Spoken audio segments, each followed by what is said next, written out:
North Korea best not make any more threats to the United States.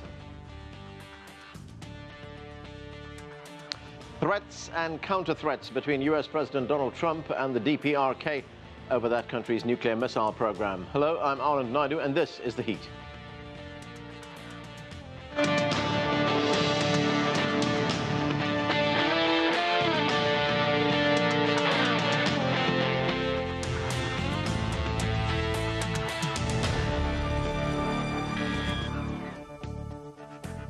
A new report in the Washington Post says U.S. intelligence officials believe the DPRK, that's the Democratic People's Republic of Korea, has a miniaturized nuclear warhead that can fit inside a missile.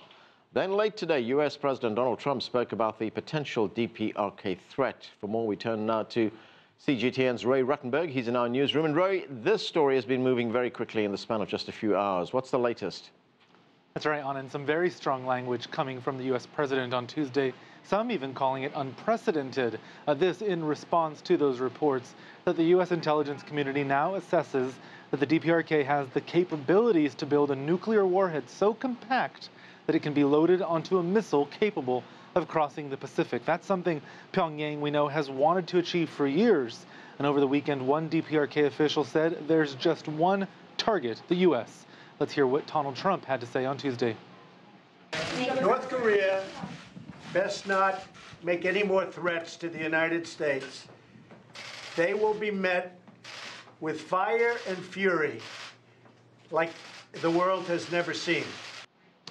Donald Trump speaking there on his working vacation in New Jersey. Now, we should note that the Japanese Ministry of Defense this week also concluded that Pyongyang has achieved, quote, miniaturization. And by most accounts, this is a milestone, a significant step for the DPRK's nuclear weapons program, with tests starting more than a decade ago. Now, that's despite international sanctions, more of which were signed unanimously by the UN Security Council just last weekend.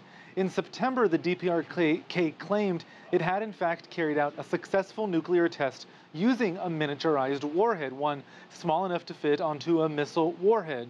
6 months earlier, Pyongyang launched a long-range rocket, it said, to put a satellite into space, but many condemned it as a covert ballistic missile test.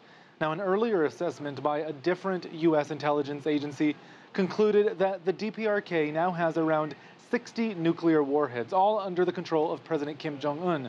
That's still fewer than estimates for several other countries in the region, and much fewer than the U.S. and Russia, which each have close to 7,000. Still, experts say nuclear war just takes one, of course.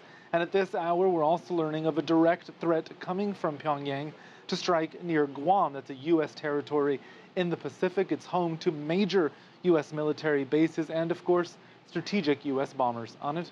Okay, thanks, Roy. That's CGTN's Roee Ruttenburg reporting there from our newsroom.